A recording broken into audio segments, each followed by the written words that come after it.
Hello dear friends, DDPG college Lalsot की online classes में आपका स्वागत है। मैं Vijay Saini, lecture of physics.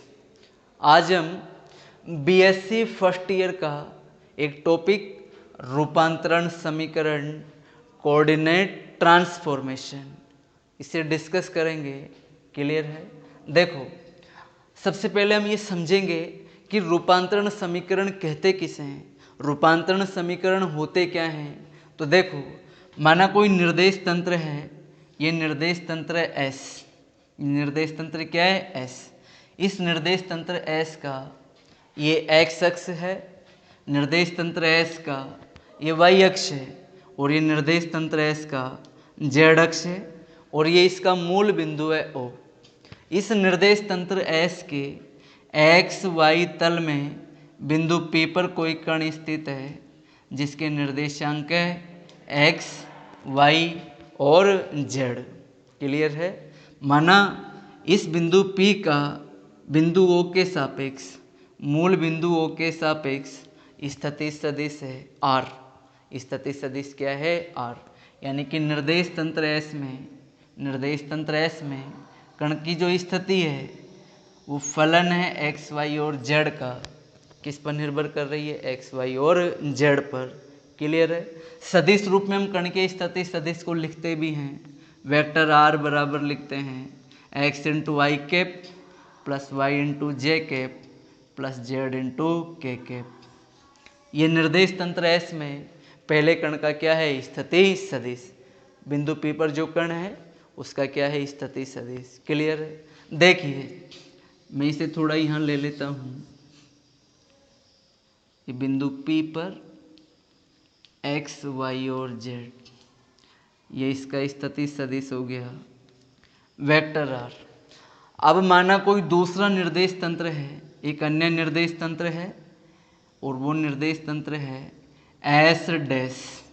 निर्देश तंत्र कौन सा है? S dash. इस निर्देश तंत्र एस डैश का ये एक्स डैश अक्ष है, ये वाई डैश अक्ष है, और ये इसका हो जाएगा जेड डैश अक्ष। जेड डैश अक्ष माना इसका मूल बिंदु है, इसका मूल बिंदु क्या है? O dash. क्या है? O dash. इस निर्देश तंत्र एस डैश के सापेक्ष बिंदु P यहीं पर है, लेकिन इसके इस बिंदु के सापेक्ष जो स्थिति है वो इसके निर्देशांक है, वो एक्स डैश, वाई डैश और जेड डैश है। एक्स डैश, वाई डैश और जेड डैश। एक्स डैश का मान निकालने के लिए बिंदु P से जब एक्स डैश अक्ष पर लंब डालेंगे तो हमें वाई डैश का मान मिलेगा। इसी प्रकार से अगर वाई डैश अक्ष पर लंब डालेंगे तो हमें एक्स डैश का मान मिलेगा। जब जेड डैश अक्ष पर लंब डालेंगे तो जेड डैश अक्ष का मान मिलेगा। यानी कि निर्देश तंत्र एस और निर्देश तंत्र एस डैश में इस कण की अक्षों से दूरियां क्या है? अलग अलग। क्लियर है? वापस सुनो, निर्देश तंत्र एस में बिंदु P के निर्देशांक है एक्स वाई जेड। निर्देश तंत्र एस डैश में बिंदु P के निर्देशांक है एक्स डैश, वाई डैश और जेड डैश। तो हमारे पास दूसरे निर्देशांक निर्देश तंत्र एस डैश में निर्देशांक आ रहे हैं। क्या आ रहे हैं हमारे? माना इसका जो मूल बिंदु ओ डैश के सापेक्ष स्थिति सदिश है वो क्या है? Vector R dash.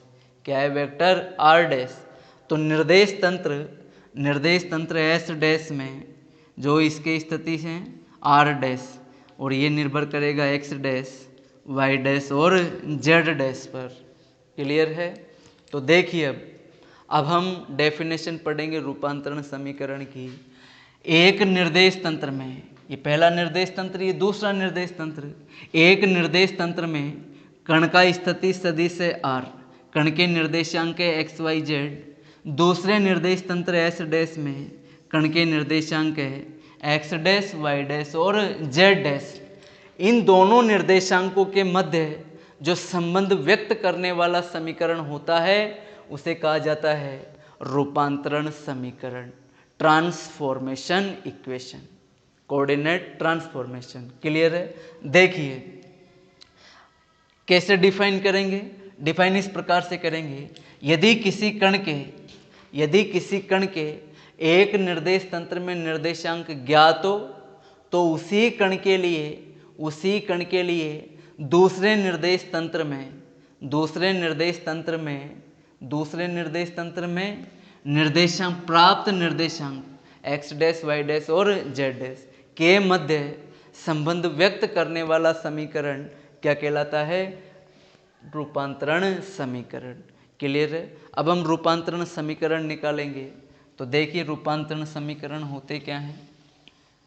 देखो डायग्राम हमारे पास यही है, या वही कोई बिंदु है, कण बिंदु P पर स्थित है, निर्देश तंत्र S में उसके निर्देशांक है x, y और z, और निर्देश तंत्र S डैश में उसके निर्देशांक है x डैश, y डैश और z डैश।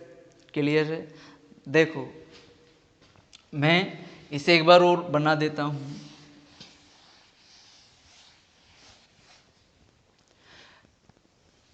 ये निर्देश तंत्र है S,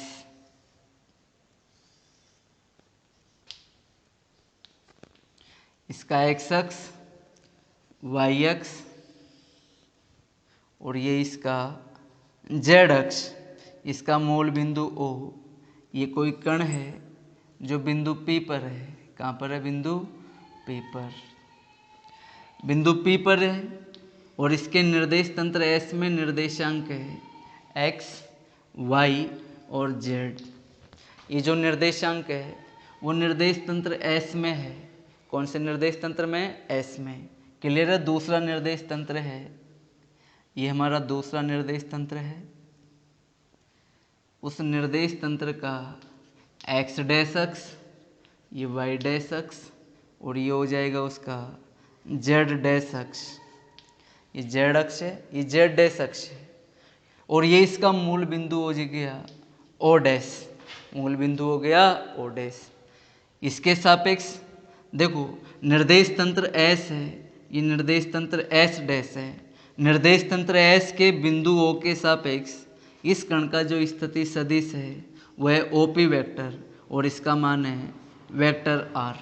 क्या है? Vector R। जबकि निर्देश तंत्र S डैश के बिंदु O डैश के सापेक्ष इसका स्थिति सदिश है R डैश वेक्टर। क्या है? R dash vector.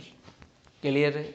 और बिंदु O डैश का बिंदु O के सापेक्ष जो स्थिति सदिश है यहाँ से लेकर यहाँ तक वो है R0 वेक्टर।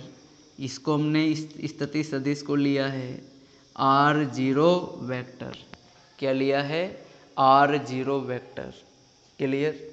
देखो S निर्देश तंत्र में निर्देशांक x y z, S dash निर्देश तंत्र में जो इसके निर्देशांक हैं x डैश, y डैश और z डैश, और यह कौन से निर्देश तंत्र में? S डैश निर्देश तंत्र में। क्लियर है? देखो समझो, माना निर्देश तंत्र S में कोई कण बिंदु P पर स्थित है जिसके निर्देशांक x y z। क्लियर है? इसका मूल बिंदु O के सापेक्ष स्थिति सदिश है वेक्टर R। क्लियर? तथा निर्देश तंत्र S डैश के बिंदु O डैश के सापेक्ष इस कण का स्थिति सदिश है वेक्टर R डैश। क्लियर? तथा S डैश में इसके निर्देशांक हैं x डैश, y डैश और z डैश। बिंदु O डैश का बिंदु O के सापेक्ष स्थिति सदिश है R0 वेक्टर। क्लियर? अब हम इनके रूपांतरण समीकरण निकालते हैं। देखिए हमको एक त्रिभुज दिख रहा है O डैश और P। क्लियर? इसमें पहला सदिश है O डैश, दूसरा सदिश है O डैश P। क्लियर? ये दोनों सदिश त्रिभुज की दो क्रमागत भुजाओं को व्यक्त कर रहे हैं और तीसरी भुजा विपरीत क्रम में है OP वेक्टर। जो वेक्टर R है ये त्रिभुज की तीसरी भुजा विपरीत क्रम में है जो त्रिभुज को बंद कर रही है। तो जो तीसरी भुजा विपरीत क्रम में है वो इन दोनों के परिणामी योग के बराबर होगी। यहाँ से हम लिख सकते हैं अतः त्रिभुज O डैश P में O डैश P में सदिशों के योग के सदिशों के योग के त्रिभुज नियम से, सदिशों के योग का त्रिभुज नियम लगा देंगे तो ये सदिशों के योग के त्रिभुज नियम से ओपी वेक्टर ये हो जाएगा, OP vector is equal to ये हो जाएगा O dash vector, O dash vector plus ये हो जाएगा ओ डैश पी का वेक्टर। क्लियर है? मान रख देंगे। ओ पी वेक्टर का जो मान है, ओ पी वेक्टर है vector R, O P vector है vector R is equal to O dash का मान है आर जीरो वेक्टर प्लस ये हो जाएगा O P O dash P vector, O dash P vector का मान है आर डैश वेक्टर। क्लियर है? यहाँ से आर डैश वेक्टर का मान निकाल सकते हैं। आर डैश वेक्टर हो जाएगा vector R minus R zero vector, vector R minus R zero vector. Clear है? ये कहलाते हैं स्थिति के रूपांतरण समीकरण, स्थिति के रूपांतरण समीकरण। क्लियर? वह आर डैश क्या है? आर डैश है बिंदु P का निर्देश तंत्र एस डैश के मूल बिंदु ओ डैश के सापेक्ष स्थिति सदिश, जबकि जो वेक्टर आर है, वेक्टर आर बिंदु P का निर्देश तंत्र एस के मूल बिंदु ओ डैश के सापेक्ष स्थिति सदिश। जो आर जीरो वेक्टर है, आर जीरो वेक्टर वो निर्देश तंत्र एस का मूल बिंदु ओ डैश, इसका निर्देश तंत्र एस के बिंदु ओ के सापेक्ष क्या है? ये स्थिति सदिश। क्लियर? समीकरण नंबर 1, जो समीकरण 1 है वो स्थिति का रूपांतरण समीकरण कहलाता है। स्थिति का रूपांतरण, स्थिति का रूपांतरण समीकरण, स्थिति का रूपांतरण समीकरण कहलाता है। स्थिति का रूपांतरण समीकरण कहलाता है। क्लियर? यहाँ से हम निकाल सकते हैं, अगर मान लो कण की किसी भी एक निर्देश तंत्र में स्थिति दे रखी है हमें, तो दूसरे निर्देश तंत्र में निकालनी हो तो इस सूत्र से हम क्या कर सकते हैं? निकाल सकते हैं। क्लियर? देखो आगे,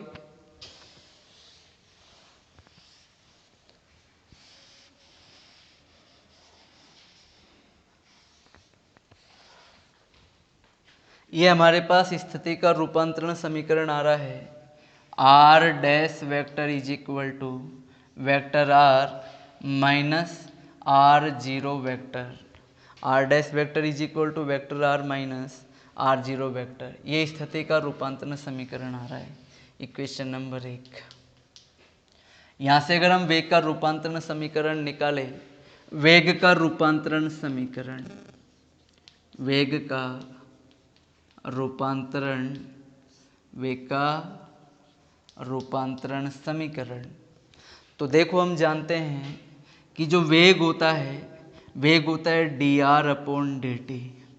विस्थापन में परिवर्तन या स्थिति में परिवर्तन की दर को क्या कहते हैं? वेग कहते हैं। तो D R upon D T है, इसलिए समीकरण 1 का टी के सापेक्ष क्या कर लेंगे? अवकलन।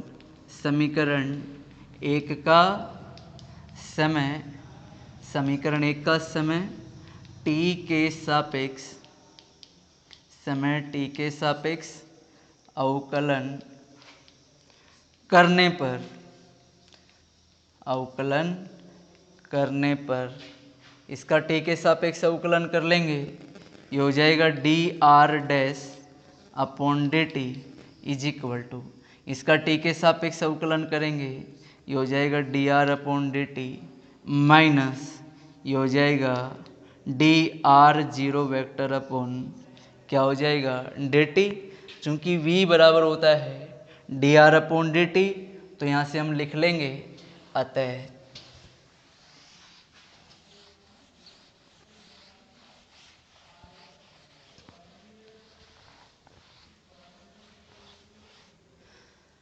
यहाँ से लिख लेंगे, ये हो जाएगा v dash D R dash upon D T, V dash is equal to ये हो जाएगा D R upon D T, ये हो जाएगा वी वेक्टर, वी वेक्टर ये हो जाएगा minus D R zero upon D T, इसको लिख सकते हैं वी जीरो वेक्टर। देखो ये निर्देश तंत्र एस डैश के सापेक्ष स्थिति में परिवर्तन है, तो एस डैश के सापेक्ष वेग क्या आएगा, वी डैश। ये जो वी डैश है, वी डैश कण का वेग होगा, कण का वेग कौन से निर्देश तंत्र के सापेक्ष, एस डैश निर्देश तंत्र के सापेक्ष, एस डैश निर्देश तंत्र के सापेक्ष, एस डैश निर्देश तंत्र के सापेक्ष क्या कहलाएगा, ये कण का वेग कहलाता है। ये कण का क्या हो जाएगा, वेग। क्लियर है। और देखो ये वी डैश है, ये वी है, v is equal to, V क्या कहलाएगा, देखो v बराबर है D R upon D T, V बराबर क्या था, D R upon D T. तो स्थिति में परिवर्तन है, कौन सी स्थिति में परिवर्तन है, ये निर्देश s के सापेक्ष क्या थी स्थिति, तो निर्देश तंत्र s के सापेक्ष क्या हो जाएगा, कण का वेग। निर्देश तंत्र s के सापेक्ष, निर्देश तंत्र s के सापेक्ष ये कण का वेग हो जाएगा, कण का वेग। क्लियर है। और देखिए v0 वेक्टर, जो v0 वेक्टर है, v0 वेक्टर को हमने लिखा था dr0 vector upon dt, dr0 upon dt। r0 निर्देश तंत्र s डैश का s के सापेक्ष क्या है, स्थिति सदिश, तो ये निर्देश तंत्र s डैश का वेग होगा। अगर निर्देश तंत्र s डैश गति कर रहा है तो s के सापेक्ष, निर्देश तंत्र s के सापेक्ष s डैश का वेग कहलाता है। क्या होता है, s डैश का वेग। ये निर्देश तंत्र s डैश का वेग है, जबकि जो v डैश है वो कण का वेग है, जो v है वो भी कण का वेग है। v डैश निर्देश तंत्र s डैश के सापेक्ष कण का वेग है, जो v है वो निर्देश तंत्र s के सापेक्ष कण का वेग है, और जो v0 है वो निर्देश तंत्र s डैश का s के सापेक्ष क्या है, वेग। क्लियर है। तो ये क्या थे, ये थे क्या थे, ये वेग के रूपांतरण समीकरण। इसके बाद हम निकाल सकते हैं, क्या निकाल सकते हैं, कण का त्वरण का रूपांतरण समीकरण। यहां से हम निकाल सकते हैं त्वरण का रूपांतरण समीकरण, त्वरण का रूपांतरण समीकरण, त्वरण का रूपांतरण समीकरण। देखो जो त्वरण होता है, त्वरण a बराबर होता है dv अपॉन dt, वेग में परिवर्तन की दर को त्वरण कहते हैं। तो अगर इसे हम समीकरण नंबर 2 दें तो समीकरण 2 का समय t के सापेक्ष क्या कर लेंगे, अवकलन। क्लियर है। तो समीकरण 2 का समय t के सापेक्ष अवकलन करने पर, समय t के सापेक्ष अवकलन करने पर, समय t के सापेक्ष इसका अवकलन कर देंगे, ये हो जाएगा D V dash upon D T, D V dash upon D T is equal to, ये हो जाएगा D V upon D T minus D V zero upon D T. Clear. यहाँ से लिख लेंगे D V dash upon D T, ये हो जाएगा ए डैश बराबर D V upon D T, ये हो जाएगा ए माइनस ये हो जाएगा ए जीरो। क्या हो जाएगा, ए जीरो। समीकरण नंबर 3, और जो समीकरण 3 है वही कहलाता है त्वरण का रूपांतरण समीकरण, त्वरण का रूपांतरण समीकरण कहलाता है। ए डैश, ए डैश ये कण का वेग था निर्देश तंत्र एस डैश के सापेक्ष, तो कण का त्वरण होगा निर्देश तंत्र एस डैश के सापेक्ष। ए हो जाएगा निर्देश तंत्र एस के सापेक्ष कण का त्वरण, और ए जीरो होगा निर्देश तंत्र एस डैश का, निर्देश तंत्र एस डैश का एस के सापेक्ष क्या हो जाएगा, त्वरण हो जाएगा। तो ये त्वरण के ये रूपांतरण समीकरण थे। आज हमने पढ़ा कि रूपांतरण समीकरण होते क्या हैं, उसके बाद स्थिति का रूपांतरण समीकरण, वेग का रूपांतरण समीकरण, त्वरण का रूपांतरण समीकरण। क्लियर है। अब हम आज का वीडियो यहीं ख़त्म होता है। बहुत जल्द मिलते हैं अगले वीडियो के साथ। Thank you.